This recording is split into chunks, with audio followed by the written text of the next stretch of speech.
Rolling ہے اس کو اس کی دھجی اڑانے کا کہ بات آئین کے مطابق وہ کرانے اور آئین پہ چلنے کا مطلب یہ نکلا،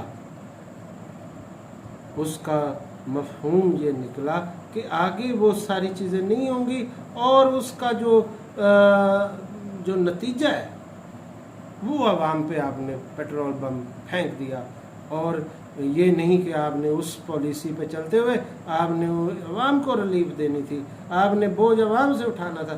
اس سارے خطوں کا، اس ساری سازشوں کا، اس سارے مراحل کا، اس سارے جو ہے جمہوریت کا ملبہ جو ہے وہ عوام پہ گرایا گیا۔ تو کوئی مہنگائی وغیرہ والی بات نہیں تھی۔ آپ کو مد نظر رکھنا ہوگا کہ صورتحال خرابی کی طرف بڑھتی گئی، اور وہ رشیا کا جو آپ پیٹرول لے سکتے تھے، آپ ڈیزل لے سکتے تھے 30% سستا، اس کی بجائے جو ہے اس کا بھی سارا بوجھ جو ہے، سارا ملبہ جو ہے پاکستان کی عوام پہ گرایا گیا۔ اس سارے چیزوں کا قیمت کس نے ادا کرنی؟ پاکستان کی عوام کا۔ تو اس سے آگے آپ چلے کہ کرپٹ لوگوں میں سے بھی، جن کا آپس میں اتحاد بھی اور وہ ایک مجبوری کی وجہ سے اکٹھے ہوئے ہیں، اور ان کے لیے پیچھے جو ماحول بنا ہے وہ ساری چیزیں آپ مد نظر رکھیں، اور ان کو جو ہے ریلیف کون دیتا رہا؟ عمران خان دیتا رہا، تو وہ بھی ان کو ملتے ہی رہا، وہ قید کے اندر باہر پھرتے ہیں اور سارا چیزیں۔ تو وہ ان سارے سینیریو میں آپ آگے چل کے دیکھتے ہیں کہ کرپٹ لوگوں میں سے بھی کرپٹ ترین نہیں، صرف کمزور لوگ لیے گئے۔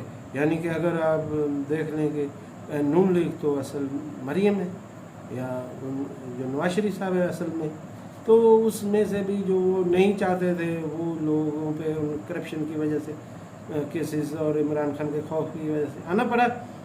لیکن ایسی جگاڑیں اور ایسے ایٹمز ڈھونڈے جا رہے ہیں، ایسے ٹوٹے جو ہے وہ تلاش کیے جا رہے ہیں جو اسی طرح کے ہوں، اور جوڑ کے، اور پھر وہ والے ابھی پہلو ہیں جس کا بھی عمران خان سے ابھی فوری طور پہ الگ ہونا ہے ضروری نہیں سمجھا گیا، وہ بھی ادھر سے بھی اور ان سے بھی ایک سیٹ اپ کی طرف تو جو دلا رہے ہیں۔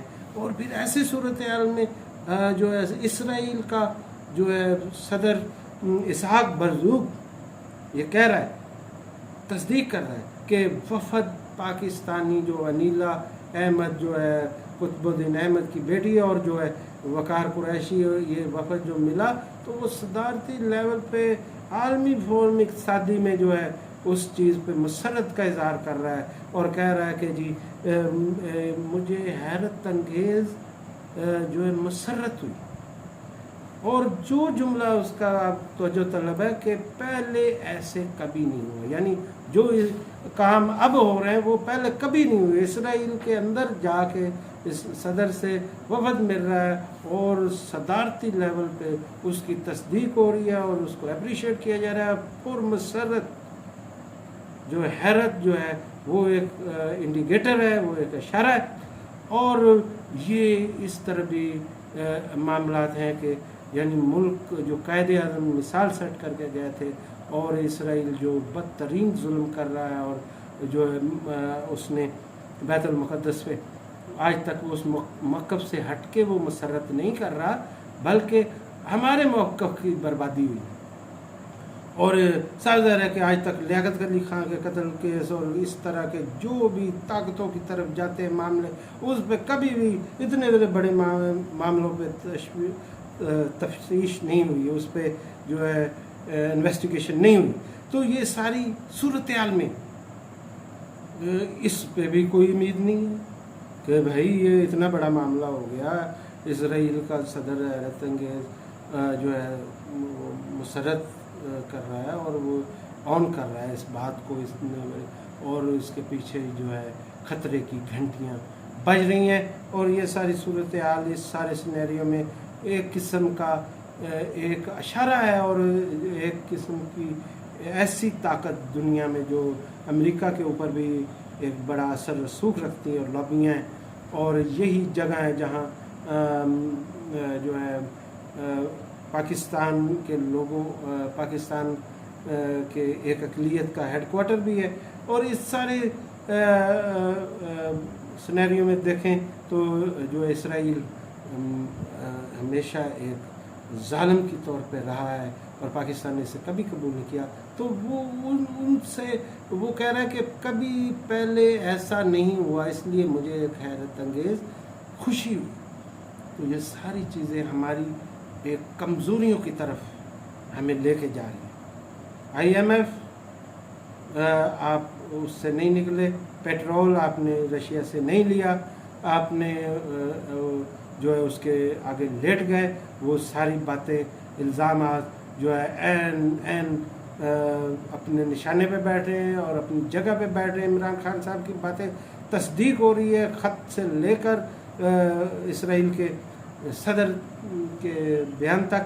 اور یہ سارے معاملے ایک جب آپ کمزوری ہوتی ہے تو آپ کو باقی ساری چیزوں کے خطرات جو ہے امڑ آتے ہیں. آپ سوچتے ہیں کہ اس دیوار کی کمزوری کی صورت میں جب یہ دیوار اگر گرتی ہے تو اس صورت میں جو ہے کیا کیا چیزیں میری جو ہیں اس کو سیو کرنے کی ضرورت ہے. تو یہ ایک ٹائم بم چل گیا ہے.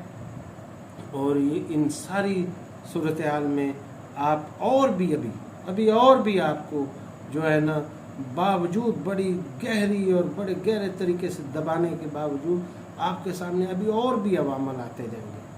اور وہ بتانے کی ضرورت نہیں ہوگی، وہ آپ کے سامنے خود بخود آتے جائیں گے اور اس کا بچہ وہ اس چیز کو سمجھ رہا ہوگا. تو اس صورتحال میں فوراً پاکستان کے ایک عام شہری سے ذمہ دار تک کا سب کا فریضہ ہے کہ وہ فوری طور پر خبردار ہوں. یہ معاملہ ہے پاکستان کا، اللہ پاکستان کا حامی و ناصر ہو. خدا ان ساری جو ہے غیر ملکی سازشوں اور ملک کی کمزوریوں کو دور فرمائے. اللہ تعالی ہمارا نگہبان حامی و ناصر ہو. پاکستان زندہ باد.